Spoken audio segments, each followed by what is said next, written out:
కవితమ్మ గారు, TRS party అధ్యక్షులు కవిత గారు ఏమంటున్నారు?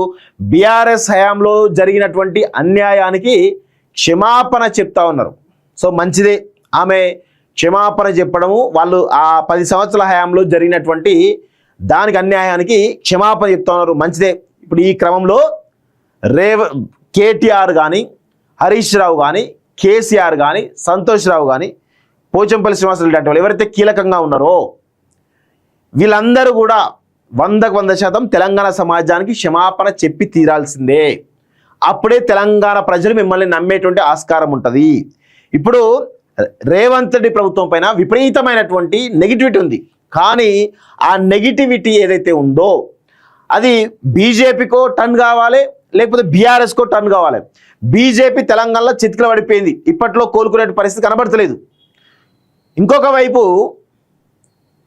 బీఆర్ఎస్ పార్టీ ఆల్టర్నేటివ్గా ఉండాలి. యాక్చువల్గా ప్రజలు బీఆర్ఎస్ పార్టీని చూడాలి. కానీ అక్కడ ఏం జరుగుతోంది? బీఆర్ఎస్ పార్టీని కూడా ప్రజలు తిరస్కరిస్తూ ఉన్నారు. ఎందుకు అంటే 2014 నుంచి 2023 డిసెంబర్ వరకు జరిగినటువంటి విధ్వంసం, అవినీతి, అక్రమాలన్నింటినీ కూడా ప్రజలు గుర్తుపెట్టుకుని ఇంకా మర్చిపోలేదు.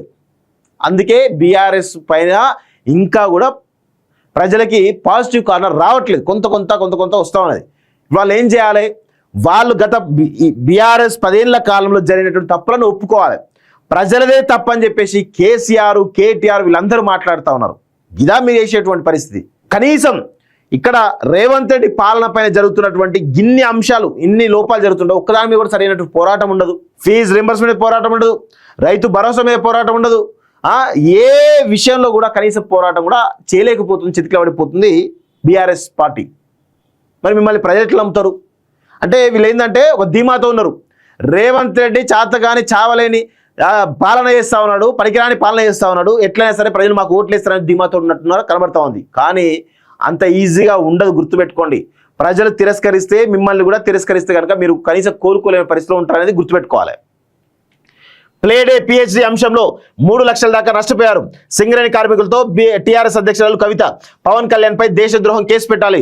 ఉద్యమకాల రౌండ్ టేబుల్ సమావేశంలో డిమాండ్. రవీంద్ర భారతిలో ఎస్పీ బాల విగ్రహం ఏంటని వ్యాఖ్య. సిరిసిల్ల సెల్సిపోయిన కేటీఆర్ మాట్లాడట్లేదని విమర్శ అంటూ చూస్తున్నాం.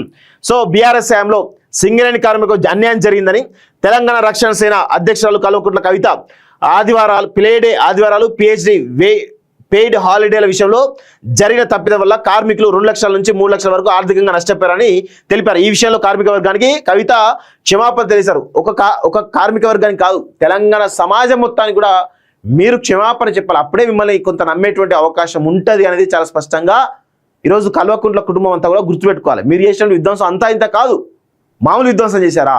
ఒంటెద్దు పోకళ్ళతోటి, నియంత పోకళ్ళతోటి ఎంత దారుణంగా బిహేవ్ చేశారో చూస్తున్నాం కదా. ఫోన్ ట్యాపింగ్ అంశం కానీ, ఫార్ములా ఎవడు పడితే ఆడు, అసలు నిబంధనలు ఉండవు, రూల్స్ ఉండవు, ఏది పడితే అది మీ ఇష్టారాజ్యమైనట్టు, కల్వకుంట్ల రాజ్యాంగమైనట్టు ఇష్టారీతిన మీరు బిహేవ్ చేశారు.